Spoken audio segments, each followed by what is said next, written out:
মাগরিবের আজানের সময় আপনি কি ঘরের দরজা জানালা খোলা রাখেন? যদি রাখেন তাহলে সাবধান, কারণ এই সময়টা এমন যখন অদৃশ্য দুনিয়ার কিছু জিনিস সক্রিয় হয়ে যায় আর তার ক্ষতি আপনি টেরও পাবেন না। ভাবছেন এটা কুসংস্কার? না ভাই, এটা কোনো লোকমুখে শোনা গল্প না। রাসূলুল্লাহ সাল্লাল্লাহু আলাইহি ওয়াসাল্লাম নিজেই বলেছেন এই সময় দরজা জানালা বন্ধ করতে। কিন্তু জানেন কেন তিনি এমন বলেছেন? শুনলে অবাক হবেন। আমাদের দেশে অনেকেই বলে মাগরিবের সময় দরজা বন্ধ করো, না হলে অমঙ্গল হবে। কেউ এটা ধর্মীয় নিয়ম ভাবে, কেউ আবার বলে এই সব পুরনো কথা, গ্রামের লোকের বানানো। কিন্তু আসলে ব্যাপারটা কোনো কুসংস্কার না, এটা একটা সহিহ হাদিসে বলা বাস্তব বিষয়। রাসূলুল্লাহ সাল্লাল্লাহু আলাইহি ওয়াসাল্লাম বলেছেন রাত নামলে তোমরা তোমাদের বাচ্চাদের ঘরে নিয়ে আসো, কারণ ওই সময়ে শয়তানরা ছড়িয়ে পড়ে। রাতের কিছু অংশ পার হলে তখন তাদের যেতে দিও। দরজা বন্ধ করো এবং আল্লাহর নাম নাও, কারণ শয়তান আল্লাহর নাম নেওয়া দরজা খুলতে পারে না। হ্যাঁ, ঠিকই শুনেছেন, শুধু দরজা বন্ধ নয়, দরজা বন্ধ করার সময় বিসমিল্লাহ বললে শয়তান ঢুকতে পারে না। এখন অনেকে বলে আজানের শব্দে শয়তান ভয় পায়, তাই ঘরে ঢুকে পড়ে। আসলে হাদিসে এইভাবে সরাসরি বলা হয়নি। সেখানে বলা হয়েছে রাত নামলে শয়তানরা ছড়িয়ে পড়ে, মানে সূর্য ডোবার পর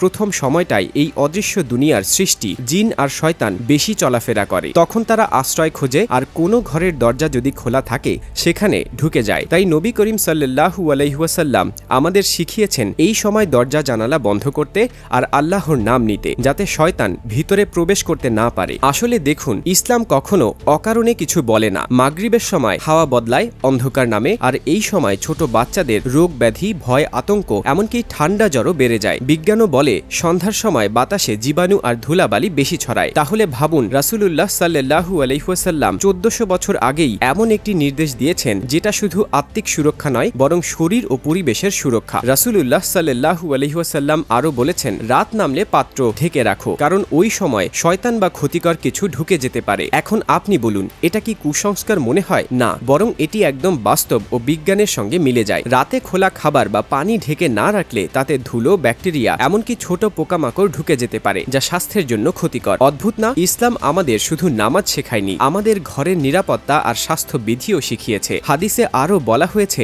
মাগরিবের সময় ছোট বাচ্চাদের বাইরে না রাখতে, কারণ এই সময় অন্ধকার নেমে আসে আর এই সময়ে জিনদের চলাচল বেড়ে যায়। শয়তান ও জিনের মধ্যে অনেকেই দুষ্ট প্রকৃতির, যারা ক্ষতি করতে চায়। তাই নবী করিম সাল্লাল্লাহু আলাইহি ওয়াসাল্লাম বলেছেন রাতের প্রথম অংশে বাচ্চাদের ঘরে রাখো। রাত কিছুটা পার হলে তারা বাইরে যেতে পারবে। এতে বাচ্চাদের মানসিক ও শারীরিক সুরক্ষা দুই নিশ্চিত হয়। তাই আজ থেকে এই বিষয়টাকে কুসংস্কার ভেবে উড়িয়ে দেবেন না। মাগরিবের আজান শুরু হতেই দরজা জানালা বন্ধ করুন, বলুন বিসমিল্লাহ, বাচ্চাদের ঘরে নিন, খাবার ঢেকে রাখুন, আর ঘুমানোর আগে আয়াতুল কুরসি পড়ুন। এটা শুধু একটি আমল নয়, বরং নবীর শেখানো রাতের সেফটি রুটিন। আর মনে রাখবেন, দরজায় তালা বাইরে থেকে লাগে, কিন্তু আল্লাহর জিকির লাগায় ভেতর থেকে নিরাপত্তা। এই দুইটা মিললেই ঘরে নেমে আসে রহমত আর শান্তি।